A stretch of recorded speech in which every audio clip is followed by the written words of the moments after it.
BJP की MP जो cylinder लेकर के चलती थी, सिलेंडर वाली एमपी, आज बताओ सिलेंडर की कीमत क्या है। त्योहार आ गया, त्योहार पे इन्होंने वादा किया था कि सिलेंडर फ्री बांटेंगे। पिछली होली चली गई, ये होली भी जा रही है, अभी गरीब को सिलेंडर नहीं मिला। और जब त्योहार आया तो सिलेंडर की कीमत क्या हो गई। अभी गरीब लोग बस में जाएंगे त्योहार पे, वो बस का किराया बढ़ा दिया। बुलडोजर किसी समस्या का समाधान नहीं है, बुलडोजर के पास दिमाग नहीं है, कहीं भी चल जाएगा बुलडोजर। हमारा गठबंधन जो आज है वो 80 की 80 सीटें लड़ेगा और मैं अमेठी की जनता से कहूंगा कि सिलेंडर वाली सांसद को जरूर हराना। यूपी में विधानसभा का सत्र अनिश्चित काल के लिए स्थगित होने के बाद अखिलेश यादव लगातार जिलों का दौरा कर रहे हैं। जहां शनिवार को अखिलेश यादव आजमगढ़ में दिखे तो वहीं रविवार को वे सीधे अमेठी पहुंच गए। दरअसल रविवार को वे सपा सरकार में मंत्री रहे गायत्री प्रजापति की बेटी की शादी में शिरकत करने के लिए अमेठी पहुंचे, जहां से गायत्री प्रजापति की पत्नी फिलहाल विधायक हैं। लेकिन अमेठी पहुंचते ही अखिलेश यादव ने सीधे केंद्रीय मंत्री स्मृति ईरानी पर धावा बोल दिया।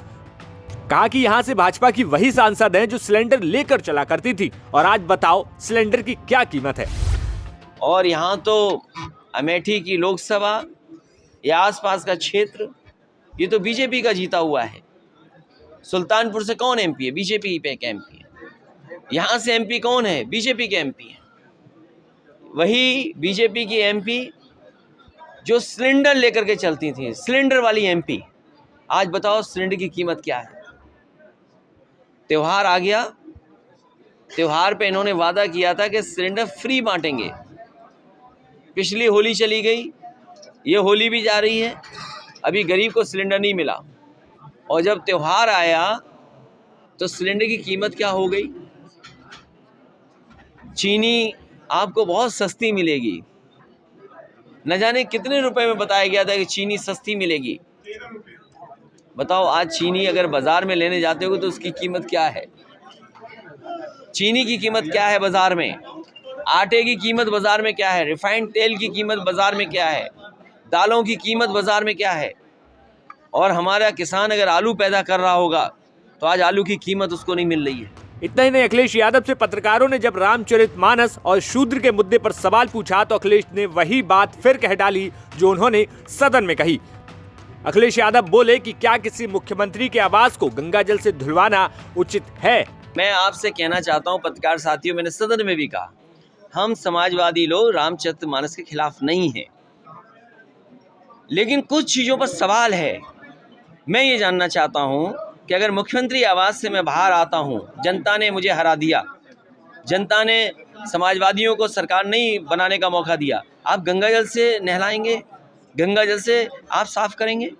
और फिर अगर शूद्र वाली बात है, मैं एक मंदिर में एक संत के कहने से जा रहा था, वहाँ पर एक पुजारी हैं, उनके कहने से मैं जा रहा था पूजा पाठ करने के लिए। ये बीजेपी के लोग कौन होते हैं जो काला झंडा देंगे और मंदिर में नहीं जाने देंगे। और इसलिए नहीं जाने दे रहे थे क्योंकि वो हम समाजवादियों को और खासकर पिछड़े दलित उनको शुद्ध समझती है भारतीय जनता पार्टी। इनके पास कोई जवाब हो तो बताएं कि क्या किसी मुख्यमंत्री का आवास आप गंगाजल से धोएंगे? क्या किसी को आप शुद्ध समझकर उसको अपमानित करेंगे? अखिलेश इतने पर ही नहीं रुके। अखिलेश यादव ने भाजपा के नेताओं के बयान पर कहा कि त्योहार आते ही सिलेंडर महंगा कर दिया, बसों का किराया बढ़ा दिया, और तो और बुलडोजर पर अखिलेश यादव ने यहां तक कह दिया कि बुलडोजर के पास दिमाग ही नहीं है, कहीं भी चला जा रहा है। आपको बता दें कि यूपी में जब जब बुलडोजर की चर्चा होती है तो बुलडोजर बाबा का नाम भी सामने आ जाता है। अभी आपने विधानसभा में सुना होगा, बीजेपी के लोग कह रहे हैं कि 4% केवल बेरोजगारी बची है, 4%, 4.2%। बताओ किसी गांव में चले जाओ कितने बेरोजगार बैठे हैं। किसी गांव में आप घुस जाइए, चले जाइए, बड़ी संख्या है बेरोजगारों की जो बैठे हैं। ये बेरोजगारी के लिए क्या कर रही सरकार? बिजली की दर बढ़ा दी, अभी गरीब लोग बस में जाएंगे त्योहार पे, वो बस का किराया बढ़ा दिया। आखिर सरकार क्या कर रही है? सरकार गरीब को मार रही, किसान को मार रही, नौजवानों से नौकरी रोजगार छीन रही है।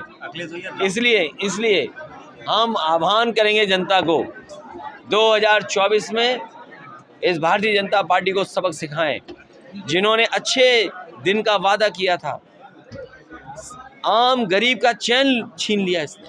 अच्छे दिन तो दिए नहीं, लेकिन चैन छीन लिया। ये बुलडोजर किसी समस्या का समाधान नहीं है। बुलडोजर के पास दिमाग नहीं है, कहीं भी चल जाएगा बुलडोजर। अभी सुना था मैंने कि अमेठी में भी बुलडोजर चला था।